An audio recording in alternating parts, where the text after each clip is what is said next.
بسم الله. نبداو مع عجينه لي غوفر، البرجر، الدونيتس والهوت دوغ. الكميه هذه راهي كميه بزاف كبيره. دوك نفهمكم اذا حبيتوا تنقصوا منها، لانه الله يبارك درنا منها 4 وصفات. هي عجينه سحريه قطنيه هايله، لازم عليكم تعتمدوها.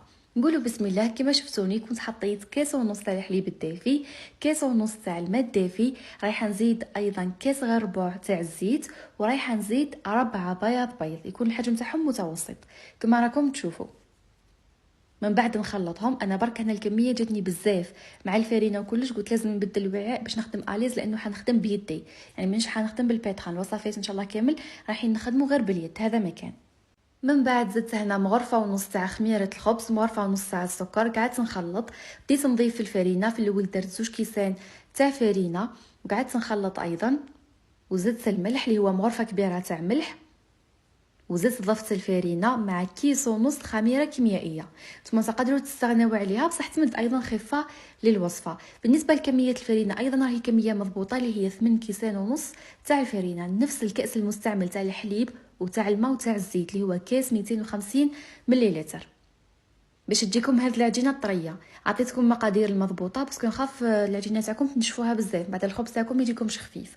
وشنو حاجيكم صعيبه للعجن في الطريقه، انكم دائما تعاودوا تغسلوا يديكم من هذيك العجينه، تحطوا الزيت وتبداو تدلكوها بهذه الطريقه، غير بشويه بشويه بشويه دوك ترطاب معكم. الفرينه راهي سهله ماهيش صعيبه، تتحصلوا على هذا القوام ما شاء الله.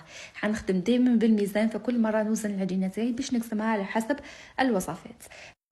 هنا اول حاجه كنت نحيت 600 غرام من العجينه باش ندير لي غوفر، لانه لي غوفر ما يحتاجوش يخمروا بزاف، سما نص ساعه تكفيهم في الاختمار. بصح الوصفات الاخرين يحبوا يختمروا عده مرات باش يجيونا خفيف وقطنيين. فباقي العجينه واللي تغطيتها بابي فيلم كما راكم تشوفوا، تحطوها في مكان دافئ وتخليوها حتى يضاعف في الحجم تاعها، يعني لازم تخمر بعقلها. ركزوا معايا. نروحوا للعجينه تاع لي غوفر اللي هي 600 غرام، رايحه نديرها كريات، وزن الكريه 25 غرام، هكذا رايحه نتحصل على 24 كريه. كما على بالكم لي غوفر حبه على حبه كما لي برجر، يعني راح نتحصل على 12 حبه. بالنسبه للميزان تاع 25 حبه يجيبوا لكم حبات يعني ما شاء الله شويه كبار. اصحاب المشاريع حبطوها حتى ل 20 غرام، يعني كي تخدمي لي كوموند 20 غرام مناسبه، تبان لك بلي صغيره بصح من بعد الحجم تاعها يولي بزاف هايل. كما راكم تشوفوا رايحه نغطيها نخليها ماكسيموم نص ساعه، اذا كنتوا في السخانه ربع ساعه 20 مينوت تخدموا بها، هذا مكان. ما تخليوهاش تخمر بزاف. هنا كنت جبت الاله تاعي لي غوفر وبديت ديجا نطيب. شوفوا الحبيس كيفاش يجي، وقلت لكم الحجم تاعهم ما شاء الله بزاف هايل، يعني اللي يخدموا للدار ولا حجم مليح هايل تقدروا تنقصوا منه. كما قلت لكم جميع التفاصيل راكم تلقاوها دائما اسفل الفيديو، بالكميات بالاوزان كلش بالتفصيل. بديت هنا نطيب كما راكم تشوفوا، يعني ما يديوش وقت.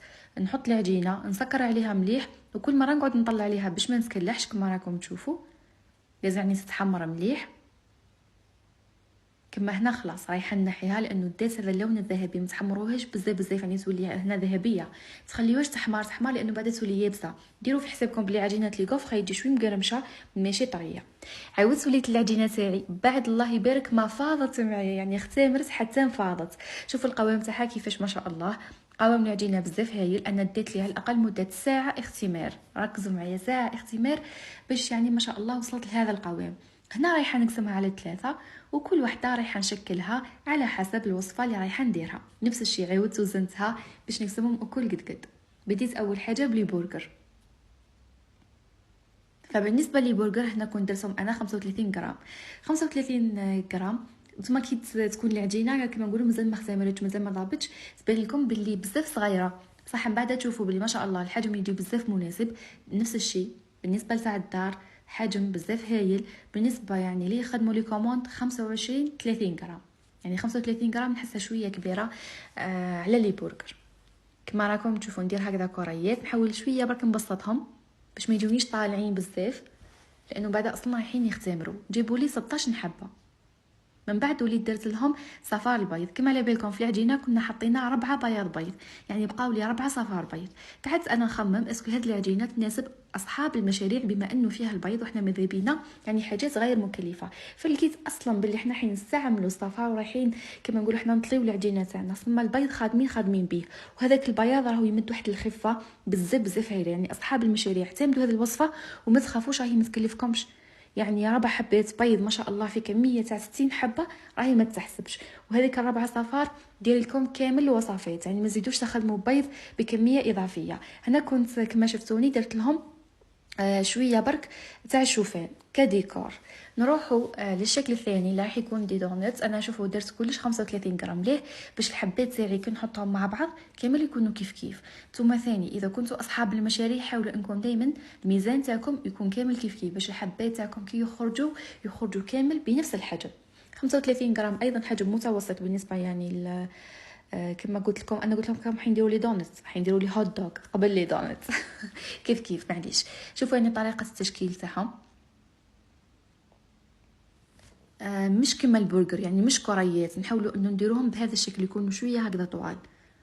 شوفوا الطريقه كلي نفتحها هكذا شويه بالطول ونسكر عليها من الاسفل مليح ونحطها. هذه هي الطريقه حتى نكملوا كامل الكميه اللي هي ايضا 16 حبه ما شاء الله.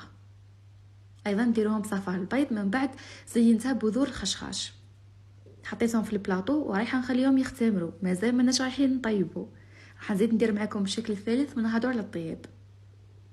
هنا رايحين نديروا لي دونيتس. شوفوا الشكل نفس الشيء كنت درتهم نفس الميزان 35 غرام. نروحوا للطريقه هنا لازم تفتحوهم يعني يكونوا طوال، من بعد توليو تسكروا عليهم بهذا الشكل وزيدوا تسكروا من تحت باش ما يتحلوا لكمش. الجوانب من المستحسن يكونوا شويه رقاق نلموهم مع بعضهم، نحاولوا نحلوهم ماكسيموم لانه بعد كي يختمروا شويه يلصقوا هو الشكل تاعهم يبقى باهي. بصح على قد يعني ما كانت هذيك الحفره في الوسط كاينه على قد ما يكونوا باهيين.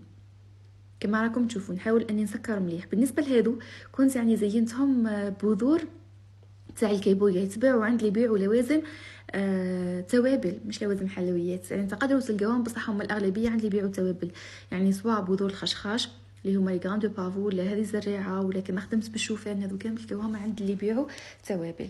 هنا كنت كملت كامل الكميه اللي عندي، مازال بلاطو واحد اخر خليتهم يختمروا للمره الثانيه. لازم يتضاعف الحجم تاعهم مده ساعه اخرى باش هكذا يجيكم بزاف خفيف، يعني كي تشوفوهم اصلا تحسوا بلي العجينه الله يبارك خفيفه هذه. قبل ما طيبوها طيبوها على درجه حراره تكون عاليه ما بين 180 حتى 200 درجه، يديو لكم لون ذهبي. اللي عندهم المروحه يشعلوا المروحه، اللي ما عندهمش يقدروا حتى الاخر باش يشعلوا من الفوق باش يديو لكم لون ذهبي جميل. اذا حبيتي ديري نوع واحد فقط ما عليك غير تقسمي العجينه تاعك على 4، يعني ديري كاس غير ربع مزيج ما بين الحليب والماء الدافي، ديري غير بياض بيضه وتكملي باقي المكونات كامل على 4 ولا نصف الكميه وهي رايحه.